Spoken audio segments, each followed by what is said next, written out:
الرحمن علم القرآن خلق الإنسان علمه البيان الشمس والقمر بحسبان والنجم والشجر يسجدان والسماء رفعها ووضع الميزان ألا تطغوا في الميزان وأقيموا الوزن بالقسط ولا تخسروا الميزان والأرض وضعها للأنام فيها فاكهة والنخل ذات الأكمام والحب ذو العصف والريحان فبأي آلاء ربكما تكذبان صدق الله العظيم সূরা আর-রহমান আমরা আপনাদের সামনে আলোচনা করেছিলাম প্রথম দিনে আল্লাহ পাকের রহমান, তার রহমানিয়ত সম্পর্কে, তার দয়া সম্পর্কে বলেছিলাম। গোটা বিশ্বে, বিশ্ব চরাচরে, গোটা সৃষ্টি জগতে যা কিছু করুণা আল্লাহর, যা কিছু দয়া আল্লাহর, সবচাইতে বড় দয়া, সবচাইতে বড় করুণা, সবচাইতে বড় রহমত যে তিনি মানুষকে কোরআন শিক্ষা দিয়েছেন, আমাদেরকে কোরআন দান করেছেন। এটি হচ্ছে সবচাইতে বড় রহমত। এরপরে দ্বিতীয় দিন আল্লামাল কোরআন এর ব্যাখ্যা করতে গিয়ে দ্বিতীয় দিনে আমরা বলেছি কোরআনে কারীমের পরিচিতি। তৃতীয় দিনে ওই একই আয়াতের ব্যাখ্যা দিতে গিয়ে আমরা বলেছি কোরআনের বৈশিষ্ট্য, কোরআনে কারীমের মর্যাদা, কোরআনে কারীমের নাজিলের উদ্দেশ্য। চতুর্থ দিনে আমরা আপনাদের সামনে আলোচনা করেছি ওই একই আয়াতের আল্লামাল কোরআন, একই আয়াতের ব্যাখ্যা করতে দিয়ে কোরআনে কারীমের দাওয়াত, কি জন্য কোরআন পৃথিবীতে এসেছে, দাওয়াতটা কি? সে দাওয়াত ছিল তাওহীদকে প্রতিষ্ঠা করা, শিরককে বর্জন করা, আর জীবনের সকল ক্ষেত্রে আল্লাহর গোলামি কায়েম করে নেওয়া, আল্লাহর গোলামি জীবনের সকল ক্ষেত্রে মেনে নেওয়া। এই কথাগুলি গতকাল পর্যন্ত আমরা আলোচনা করেছি। দুটি আয়াতে আমাদের মানে খুবই ছোট্ট ছোট্ট দুটি বাক্যের মধ্যে আমাদের গত 4 দিন চলে গিয়েছে। ওই যে বলেছিলাম আল্লাহ রাব্বুল আলামিন বলেছেন قُلْ لَوْ كَانَ الْبَحْرُ مِدَادًا لِكَلِمَاتِ رَبِّي لَنَفِدَ الْبَحْرُ قَبْلَ أَن تَنفَدَ كَلِمَاتُ رَبِّي وَلَوْ جِئْنَا بِمِثْلِهِ مَدَدًا। আল্লাহ রাব্বুল আলামিন বলেন, নবী আপনি বলুন, আমার রবের কথাগুলি যদি লেখার জন্য সমস্ত সমুদ্রের পানিগুলি যদি একত্রিত করে কালি বানায়া লেখা শুরু হয়ে যায়, সমুদ্রের সমস্ত পানিগুলি সব শেষ হয়ে যাবে, আমার আল্লাহ পাকের, আমার রবের কালেমার ব্যাখ্যা লেখা শেষ হবে না। তাজিম কিতাব আমরা পেয়েছি, আলহামদুলিল্লাহ। খুশি হয়ে বলেন আলহামদুলিল্লাহ। এমন এক আজিম কিতাব, বিরাট কিতাব, সম্মানিত কিতাব আমরা পেয়েছি। আশা করি গত 4 দিনের কথাগুলি আমাদের হৃদয়ের কন্দরে অঙ্কিত হয়ে থাকবে, স্মৃতিপটে ভাস্বর হয়ে থাকবে, যার দ্বারা আগামীকালের, আগামী দিনগুলি আমরা আমাদের জীবনকে সুন্দর করতে পারবো, মার্জিত করতে পারবো, কোরআনে কারীমের আলোকে জীবন গড়তে পারবো। আল্লাহর কাছে তৌফিক চাই, সবাই বলুন আমিন। আজকে আপনাদের সামনে আলোচনা করতে চাই খলাকাল ইনসান আল্লামাহুল বায়ান। তিনি মানুষ সৃষ্টি করেছেন।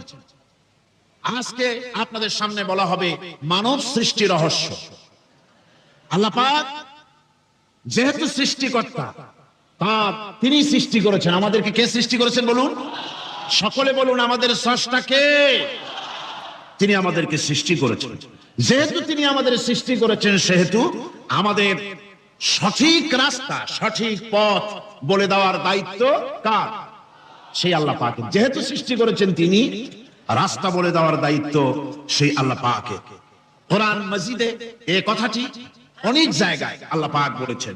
যেমন সূরা আল-লাইলের ভিতরে বলা হয়েছে ইন্না আলাইনা লাল হুদা, আমার উপরে এটা দায়িত্ব, পথ কর্মপদ্ধতি পরিদর্শন করা, প্রদর্শন করা, রাস্তা দেখানো, এটার দায়িত্ব হচ্ছে আমি আল্লাহ পাকের। রাস্তা দেখাবেন কে? আল্লাহ পাক। অনেকে বলে যে আল্লাহ পাক কি রাস্তা দেখাবেন? কি হয়েছে ভাই? ভিডিও শুনলে একটু বসুন, একটু বসুন, আমি বলি শোনেন, আমি বলি শোনেন। আপনারা, বিষয়টা হচ্ছে আমি বুঝতে পেরেছি আপনাদের অসুবিধা এতটুকু যে আপনারা আমাকে দেখতে পাচ্ছেন না। তবুও আমি মাঝে মধ্যে ওই ভিডিওর এপাশ ওপাশ করব যাতে করে দেখতে পান। ভিডিওটা সরাবার জন্য অনুরোধ করবেন না, কারণ এই ভিডিওর মাধ্যমে আপনারা তো সরাসরি তাফসীর শুনছেন আর দেখছেন।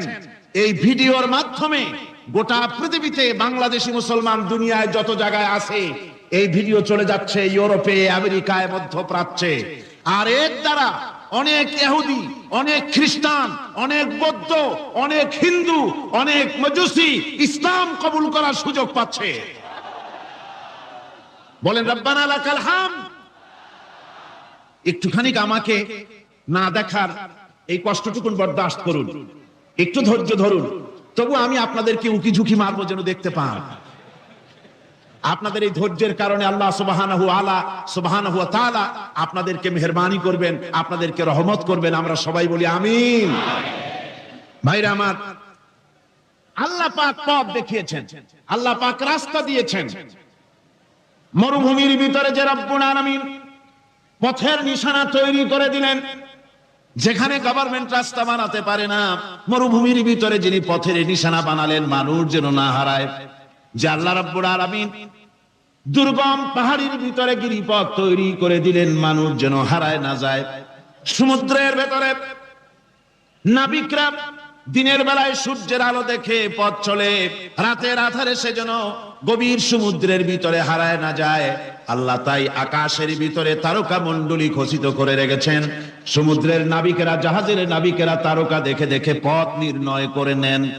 যে মাবুদ রাস্তা বানালেন জঙ্গলের ভিতরে, পাহাড়িয়া এলাকার ভিতরে, যে মহান প্রভু রাস্তা বানালেন, নিশানা বানালেন মরুভূমির ভিতরে, যিনি রাস্তা দেখায় দিলেন গভীর সমুদ্রের ভেতরে, সেই আল্লাহ রব্বুল আলামিন। আমরা দুনিয়ার বুকে মানুষেরা অন্ধকারে মরবো, রাস্তা হবে না, এমনটি তো হতেই পারে না। আল্লাহ রব্বুল আলামিন আমাদের জন্য রাস্তা বানায়েছেন। মহান আল্লাহ রব্বুল আলামিন বলেন, ওয়ালাল্লাহি কাসদুস সাবিলি ওয়া মিনহা জাইরুন। আল্লাহ পাক বলেন, সোজা রাস্তা, সোজা পথ বলে দেওয়ার দায়িত্ব আমি আল্লাহর। যেখানে রয়েছে অসংখ্য বাঁকা পথ, অসংখ্য বাঁকা পথ যেখানে, যে পৃথিবীতে, সেখানে সোজা রাস্তা বলে দেওয়ার দায়িত্বটা কার? জোরে বলেন কার? আল্লাহ শুধু সৃষ্টি করেন না, সৃষ্টি করেন, শিক্ষা দেন, পথ বলে দেন, পথটাও বাকি রাখেন না, পথটাও তিনি বলে দিয়ে দেন। হযরতে মূসা আলাইহিস সালামের কাছে ফেরাউন প্রশ্ন করলো, তুমি যে রবের দাবি করছো, যে একজন রব আছেন, সে রবের পরিচয় কি? তোমার সেই রব কে? হযরতে মূসা আলাইহিস সালাম যে জবাবটা দিলেন, কি সুন্দর জবাব! এক কথার ভিতরে সমস্ত কথা সন্নিবেশিত হয়ে গেছে। ফেরাউনের প্রশ্নের জবাবে রব কে, এ কথার জবাব দেওয়া যায়, হাজার হাজার পৃষ্ঠা লেখা যায়। রবকে, তার পরিচিতি। আমি যদি এখন শুধু রব শব্দের ব্যাখ্যা করি, তাফসীর করি, রাত শেষ হয়ে যেতে পারে, ইনশাআল্লাহ ব্যাখ্যা দেওয়া যাবে। কিন্তু মূসা আলাইহিস সালাম কি সুন্দর একটা জবাব দিয়া দিলেন রবকে। শোনো, রব্বুনাল্লাযী আ'তা কুল্লা শাইইন খালকাহু সুম্মা হাদা। রব হচ্ছেন সেই, আমার প্রভু হচ্ছেন তিনি, যিনি সমস্ত সৃষ্টিকে, সমস্ত মাখলুকাতকে যিনি সৃষ্টি করেছেন, আর সৃষ্টি করার পর তার চলার জন্য পথ তৈরি করে দিয়েছেন। তিনি হচ্ছেন আল্লাহ পাক, যিনি সৃষ্টি করেন আর পথের দিশা দেন। তিনি হচ্ছেন আল্লাহ পাক, তিনি হচ্ছেন রব। শুধু বানান না, বানাবার পরে তার প্রয়োজনটাও মিটায় দেন। আল্লাহ পাক সেই আল্লাহ বলছেন, খালাকাল ইনসানা আল্লামাহুল বায়ান। তিনি মানুষ সৃষ্টি করেছেন। আমি সম্ভবত দ্বিতীয় দিনে আপনাদেরকে বলেছিলাম, মানুষ বানর থেকে আসে নাই, মানুষ ওরাং ওটাং থেকে আসে নাই, মানুষ শিম্পাঞ্জি থেকে আসে নাই, মানুষ বাঁদরের গোষ্ঠী নয়, মানুষ এসেছে মাটি থেকে, আদম থেকে। মানুষের পূর্বপুরুষ হচ্ছেন হযরতে আদম আলাইহিস সালাম। মানুষের পূর্বপুরুষ কে? আদম আলাইহিস সালাম। আর মানুষের পূর্বপুরুষ হচ্ছেন আদম আলাইহিস সালাম, আর তার উৎপত্তি হচ্ছে মাটি থেকে। মানুষ এসেছে আদম থেকে, আদম এসেছে মাটি থেকে। এখন আল্লাহ পাক বলছেন যে আমি হচ্ছি তোমার স্রষ্টা, আমি তোমাকে বানাইছি। কোরআনে কারীমের কথা এভাবে বলছে, কাইফা তাকফুরুনা বিল্লাহি ওয়া কুনতুম আমওয়াতান ফাহিয়াকুম সুম্মা ইউমীতুকুম সুম্মা ইউহয়ীকুম সুম্মা ইলাইহি তুরজাউন। হে মানুষ, তোমরা কিভাবে কুফরি করো, অস্বীকার করো, আল্লাহর সাথে নাফরমানি করো? কিভাবে করো? যে আল্লাহ তোমাকে, তুমি ছিলে মৃত্যু, তোমাকে আল্লাহ পাক জিন্দা করেছেন। এই জিন্দা থেকে আবার মৃত্যু করবেন, আবার মৃত্যু থেকে তোমাদেরকে জিন্দা করবেন, আবার সেই আল্লাহর কাছে তোমাদেরকে ফিরে আসতে হবে। সুতরাং মানুষ জন্মের পূর্বে সব মৃত্যু ছিল, একথা তো আজ বিজ্ঞান সম্মত কথা, বৈজ্ঞানিক সত্য কথা। মানুষ জন্মের আগে মৃত্যু ছিল। কিভাবে? মানুষের উৎপত্তি কোত্থেকে এলো? কোরআনে কারীম তা পরিষ্কার করে বলছে। তোমাকে কিভাবে সৃষ্টি করেছে তুমি দেখো। সন্তান মায়ের জরায়ুতে আসার পূর্বে সে ছিল পিতার শুক্রকীট আর মায়ের ডিম্বাণু, অর্থাৎ স্পার্মটোজন এবং ওভাম, এই দুটি জিনিসের মধ্যে সে বিভক্ত ছিল। মায়ের বক্ষপিঞ্জর এবং পিতার পৃষ্ঠদেশ থেকে সবেগে নির্গত এক ফোঁটা পানি দিয়ে আমি আল্লাহ পাক তোমাকে সৃষ্টি করেছি। কোরআনে কারীম বলছে, হাল আতা আলাল ইনসানি হিনুম মিনাদ দাহরি লাম ইয়াকুন শাইআম মাযকুরা। মানুষের জীবনে কি এমন এক সময় এসেছিল না যখন সে উল্লেখযোগ্য বিষয় বস্তু হিসাবে পরিগণিত ছিল না? তোমার নাম ছিল না, পরিচয় ছিল না, কিছুই ছিল না, দুনিয়ার কেউ তোমাকে জানতো না, শুনতো না। আমি আল্লাহ পাক তোমাকে সৃষ্টি করেছি। তুমি কোত্থেকে এলে? কোরআনে কারীম থেকে তা জেনে নাও। আল্লাহ রাব্বুল আলামিন বলেন, ইন্না খালাকনাকুম মিন তুরাবিন সুম্মা মিন নুতফাতিন সুম্মা মিন আলাকাতিন সুম্মা মিন মুদগা। আমি রাব্বুল আলামিন তোমাকে সৃষ্টি করেছি, মাটির উপাদান দিয়ে তৈরি করলাম। মা বাপের, পুরুষের স্পার্মটোজন আর মহিলাদের ওভাম দুটোতে মিলে মায়ের গর্ভের ভিতরে নাপাক পানি ফোঁটাকে জমাট রক্তে পরিণত করে দিলাম। এই জমাট রক্তকে গোশত বানালাম, কচি কচি হাড় দিয়ে একটা বডি, একটা স্ট্রাকচার তৈরি করলাম। তারপরে ফাকাসাউনাল ইযামা লাহমা, গোশত দিয়ে, রগ দিয়ে, চামড়া দিয়ে সুন্দর করে ছাউনি দিয়া মায়ের গর্ভের ভিতরে আমি আল্লাহ রাব্বুল আলামিন তোমাকে বানাইছি। মায়ের পেটের ভিতরে ফি কারারিম মাকিন, একটি সুরক্ষিত জায়গায় তোমাকে আমি রেখে দিলাম, যেখানে কোনো রোগ, কোনো জার যেখানে পৌঁছতে পারবে না, কোনো অসুবিধা হবে না। এমন একটা জায়গায়, এমন একটা ইন্টেনসিভ কেয়ার ইউনিটের ভিতরে রেখেছি। সুবহানাল্লাহ ওয়া বিহামদিহি। একটা ইন্টেনসিভ কেয়ার ইউনিট, যেখানে কোন রকমের কোন জার্ম প্রবেশ করে বা করবার কোনো ক্ষমতা নাই কারো। এমন একটা প্যাকেট, সুন্দর একটা প্যাকেট, একটা কভারের মধ্যে তোমাকে তৈরি করা হলো মায়ের পেটের মধ্যে। তারপরে আজকে তুমি কুফরি করতেছো, আজকে আমাকে অস্বীকার করছো। ওই গর্ভের ভেতরে আমি ইচ্ছে করলে রক্তের পিণ্ডের আকারে মায়ের গর্ভ থেকে আবর্ষণ করে দিতে পারতাম, দুনিয়ার মুখ দেখতে পারত না। মায়ের পেটের ভেতর থেকে মরা সন্তান হিসাবে বের করে দিতে পারতাম, বিকলাঙ্গ করে বের করে দিতে পারতাম, পঙ্গু করে বের করতে পারতাম। পারতেন না? আল্লাহ রাব্বুল আলামিন বলেন, কেমনে বানালাম? খলাকাল ইনসান, মানুষ আমি সৃষ্টি করেছি মায়ের পেটের ভিতরে বসে। যখন ক্ষুধার উদ্রেক হলো, রুহু যখন এসে গেল, ক্ষুধা লাগলো, খাবারের প্রয়োজন হলো, আমি কেমনে খাওয়ালাম? দুনিয়ার কোন মা বাপ, কোন নেতা, কোন ডাক্তার, কোন চিকিৎসা বিজ্ঞানী মায়ের পেটের সন্তানের খাবার সরবরাহ করতে পারে না। আল্লাহ পাক বলেন, তুমি কি খাবে? ব্যবস্থা আমি করেছি।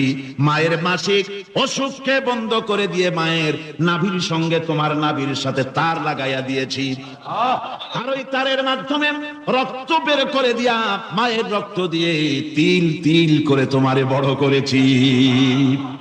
রক্তটা মুখে লাগাই নাই, মুখে লাগলে পরে নাপাক রক্ত মুখটা নাপাক হয়ে যাবে, নাভির ভিতর দিয়ে পাস করে দিলাম, মুখটাকে পবিত্র রেখে দিলাম, যাতে করে দুনিয়ায় আসার পর আমার পবিত্র বানানো মুখখানা দিয়া এই দুনিয়ায় বসে তোমার আল্লাহর পবিত্র নামের জিকির করতে পারো। এমন সুন্দর করে মায়ের পিঠের ভিতরে তৈরি করলাম, হাত দিলাম, পা দিলাম, সুন্দর করে বানালাম, এমন নিখুঁত করে বানালাম, তাকায়া দেখো নিজের দিকে, সুন্দর করে বানালাম। এরপরে কি করলাম, সুম্মা নুখরিজুকুম তিফলা, বাচ্চার আকারে মায়ের পেট থেকে আস্তে করে বের করে নিয়ে আসলাম। সুবহানাল্লাহ ওয়া বিহামদিহি, আস্তে করে মায়ের পেট থেকে নিয়ে এসেছি পৃথিবীর বুকে। পৃথিবীতে যখন আসলে তখন তোমার অবস্থাটা কি ছিল? ক্ষুধার যন্ত্রণায় যদি মরেও যেতে, কান্দা ছাড়া ভাষা নাই। ভাষা আছে? কোন হুঁশ ছিল আমাদের? কোন জ্ঞান ছিল? আল্লাহ রাব্বুল আলামিন বলেন, আল্লাহু আখরাজাকুম মিন বুতুনি উম্মাহাতিকুম লা তা'লামুনা শাইআ, মায়ের গর্ভ থেকে এমন অবস্থায় বের করে এনেছি যখন তোমার কোনো হুঁশ নাই, জ্ঞান নাই, কথা বলতে পারো না, পায়খানার ভিতরে পড়ে থাকো, ট্যা ট্যা করে কান্দা ছাড়া পথ নাই, পানির পিপাসায় গলা শুকায় যায়, কান্দা ছাড়া পথ নাই, মনের তোমার মুখের কোনো ভাষা নাই কান্না ছাড়া। আমি তোমার এমন আল্লাহ, আমি তোমার এমন স্রষ্টা, আমি তোমার এমন রব, তোমার ভাষা নাই বলে মায়ের কলিজার ভেতরে আমি তোমার প্রতি এক দুর্বিনীত মহব্বত পয়দা করে দিয়েছি। তোমার কান্না তোমার মায়ের বুকের মধ্যে শেল বিঁধে যায়। তুমি যখন কাঁদো, কান্নার আওয়াজ যখন মায়ের কানে চলে যায়, হাজারো কাজ ফেলে মা দৌড়াইয়া বাচ্চারে কোলে নেয়। কি খাবে কেউ তৈরি করে না। আল্লাহ রাব্বুল আলামিন বলে, বান্দারে, দুনিয়ায় আসার আগে তুমি কি খাবে, খাবারের বন্দোবস্ত আমি আল্লাহ করেছি, আমি এমন স্রষ্টা। তুমি দুনিয়া আসার 6 মাস আগে তোমার মায়ের বুকের ওপরে তোমার খাদ্য গরম করে আমি আল্লাহ রিজার্ভ করে রেখে দিয়েছি। সেই খাদ্য শুধু খাদ্য নয়, রোগের প্রতিষেধক, এটা ওষুধ। আজ বিজ্ঞানীরা, চিকিৎসা বিজ্ঞানীরা বলছেন, মায়ের দুধ সন্তানের খাদ্যের, মায়ের দুধের চাইতে কোনো বিকল্প কিছুই নাই। সন্তান পৃথিবীতে এলে মায়ের প্রথম দুধটা, গ্রামে গঞ্জে অশিক্ষিত এলাকায় প্রথম দুধটা ফেলে দেয়, এটাকে মনে করে এটা খারাপ, এটা খাওয়াতে নাই, তাহলে ধনুষ্টঙ্কার হবে, হাবিজাবি কথা বলে। আল্লাহ দুধ বানাইছে বাচ্চার ধনুষ্টঙ্কার হওয়ার জন্য। মায়ের ওই প্রথম দুধটা হচ্ছে সন্তানের জন্য সমস্ত রোগের প্রতিষেধক। সে ছিল পেটের ভিতরে একটা কাভারের মধ্যে, ওখানে কোনো জার্ম ছিল না, কোন রোগ জীবাণু ছিল না। ও পৃথিবীতে এসেছে যেখানে অক্সিজেনের ভেতরে জার্ম রয়েছে, বাতাসের ভিতরে জার্ম রয়েছে, যার পরিবেশটা খারাপ হয়ে আছে, মানুষের শ্বাস প্রশ্বাসে নিঃশ্বাসে হাজার রোগ জীবাণু ঘুরছে, এই রকমের একটা পৃথিবীতে এসেছে। আসার পরে কচি স্বাস্থ্য, কচি শরীর, কচি হার্ট, কচি লাংস, সেটাকে প্রতিরোধ করবে কি করে? সেজন্য আল্লাহ পাক মায়ের দুধের ভিতরে সমস্ত রোগের প্রতিষেধক দিয়ে দিয়েছেন। সুবহানাল্লাহ। আজকের বিজ্ঞানীরা তা স্বীকার করেছেন।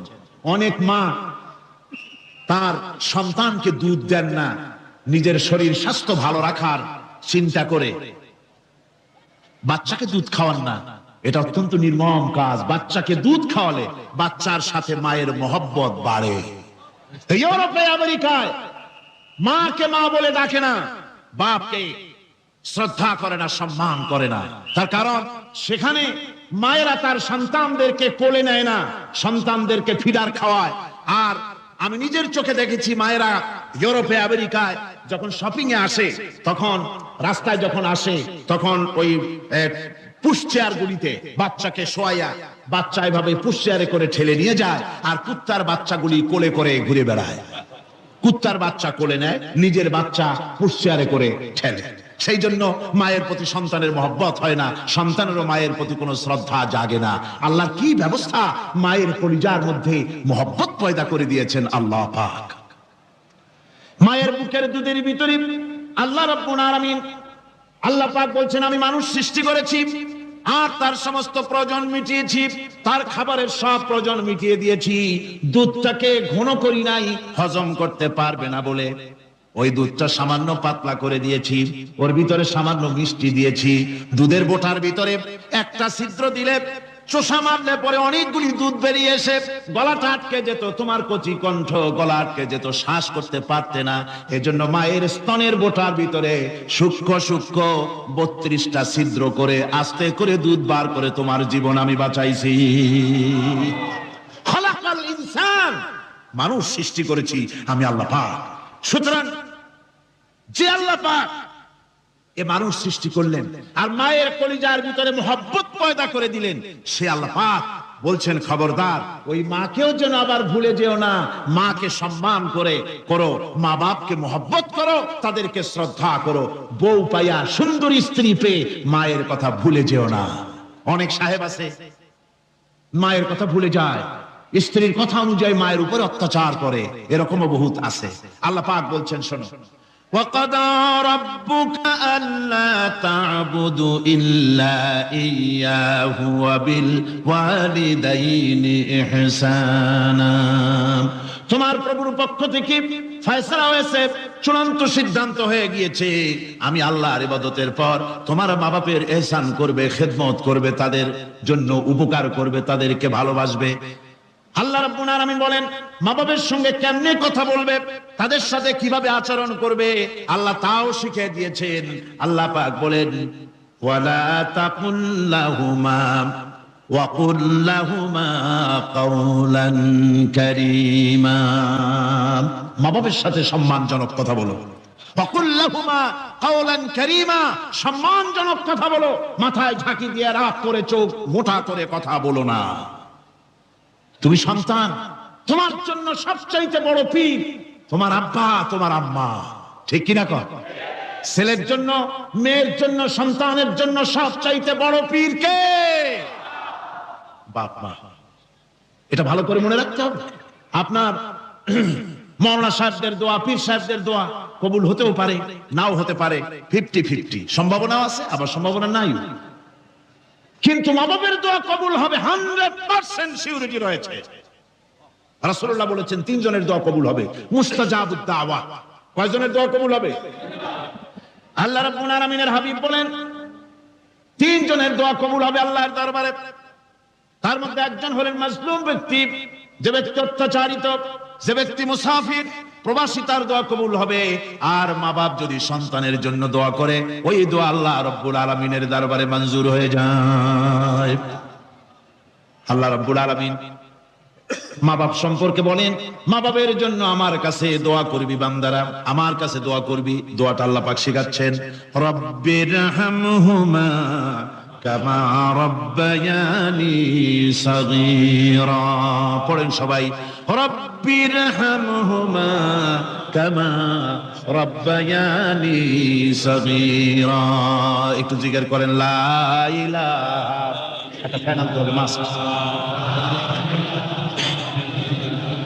লা ইলাহা ইল্লাল্লাহ, লা ইলাহা ইল্লাল্লাহ, লা ইলাহা ইল্লাল্লাহ, লা ইলাহা ইল্লাল্লাহ মুহাম্মাদুর রাসূলুল্লাহ।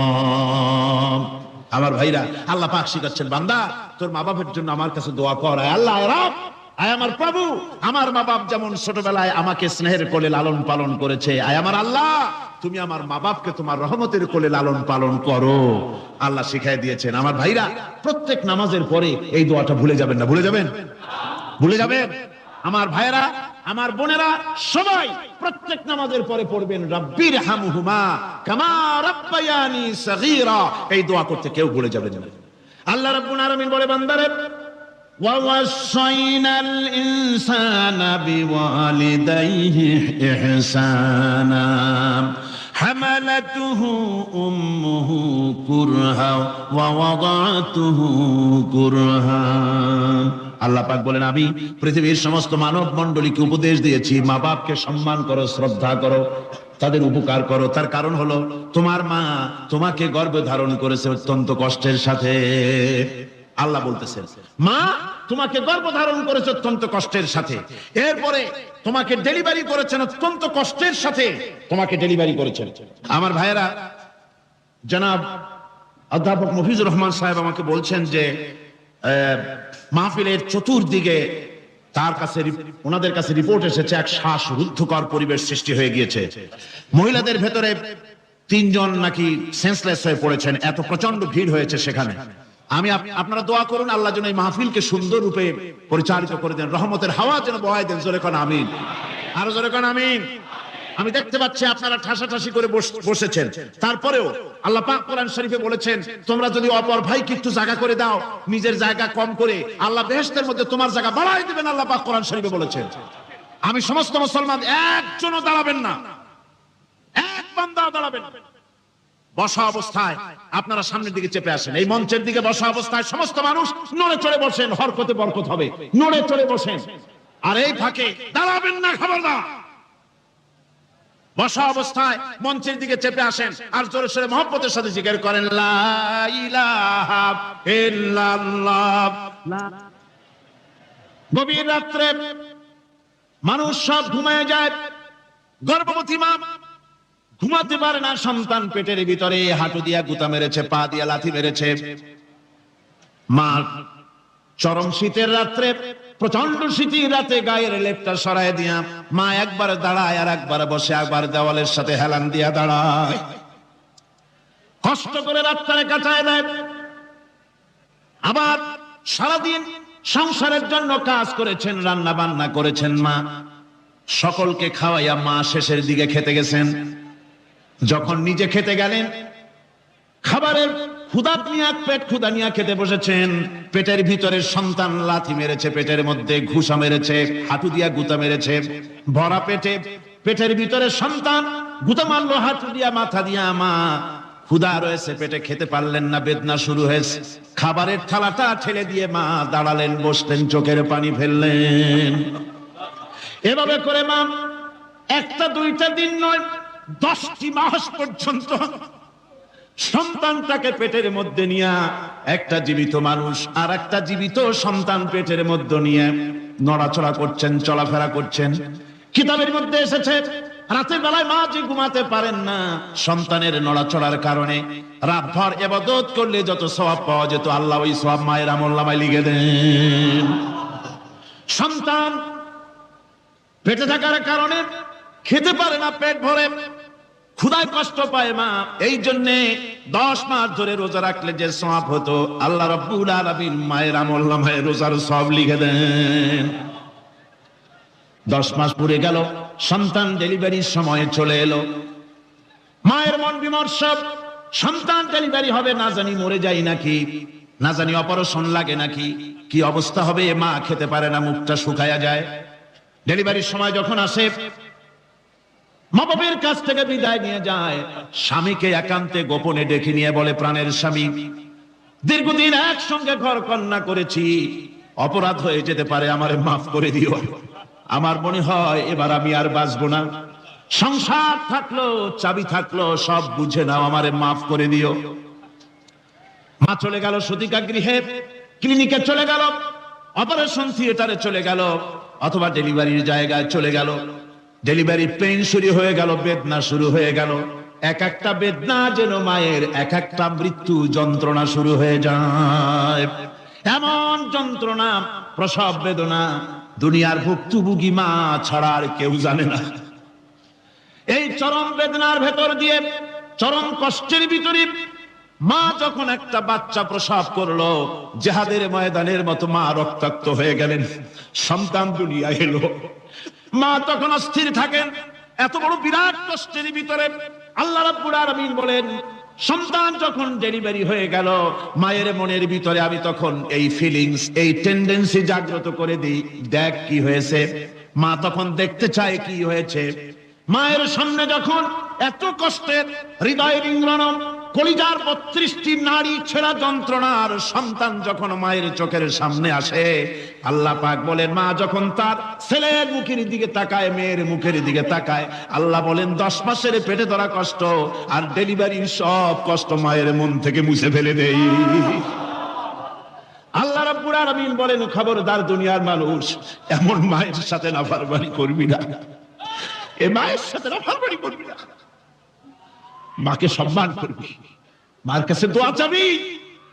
দুনিয়ায় যদি সম্মান চাও, রিজেক্ট চাও, মায়ের পায়ে ধরে কাঁদো। মায়ের জাতি অনেক সম্মান তার।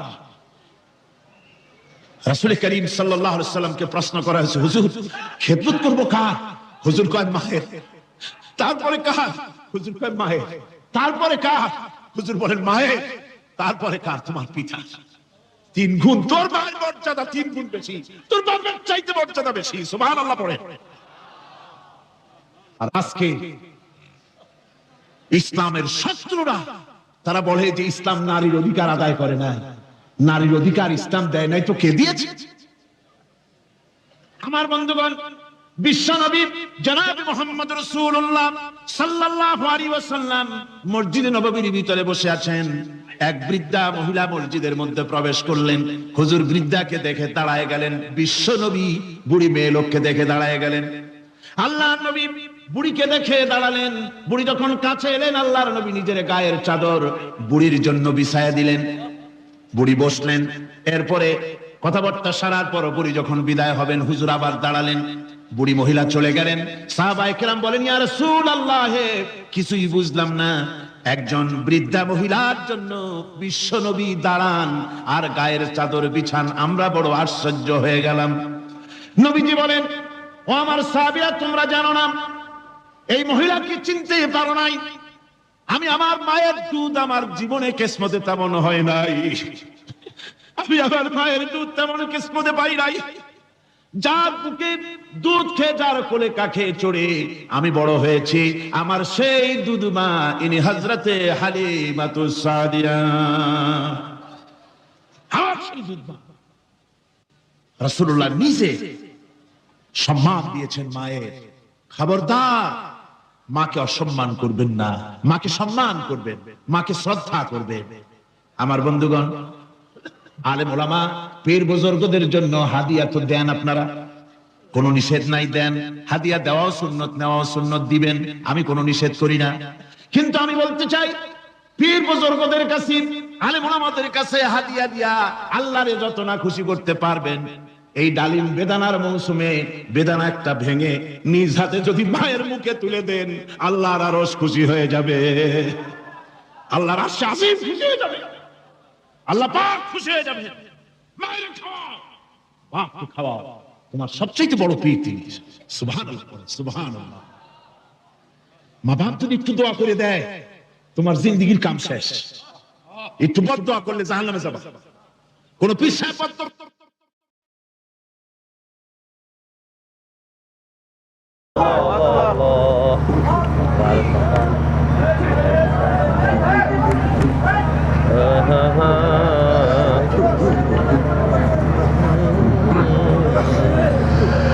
رب المشرقين ورب المغربين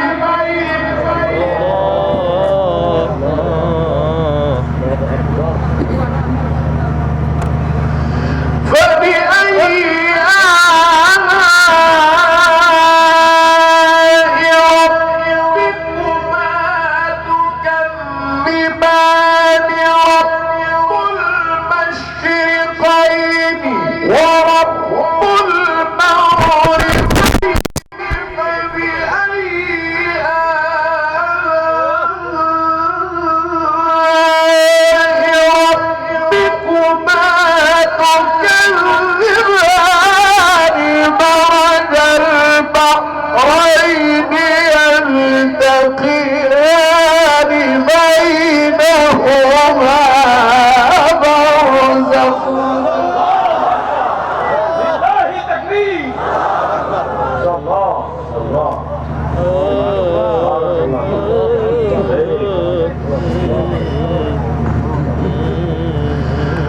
بينهما برزخ لا يبغيان فبأي آلاء ربكما تكذبان يخرج منهما اللؤلؤ والمرجان فبأي آلاء تكذبان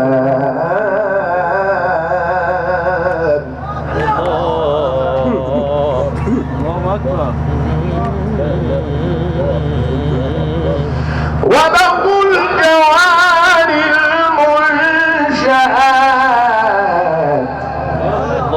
الله يفتح عليك.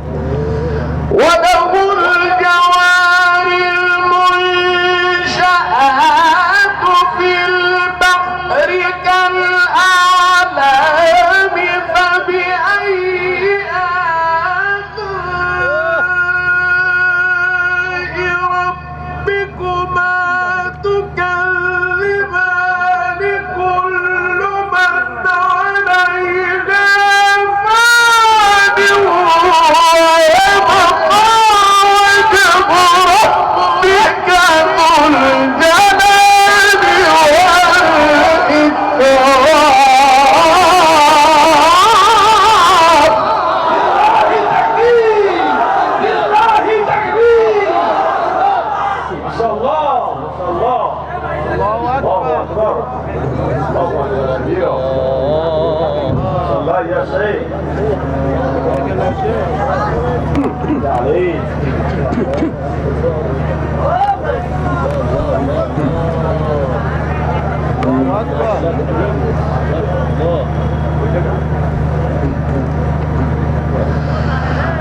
كل من عليها فان ويبقى وجه ربك ذو الجلال والإكرام. الله الله الله الله الله.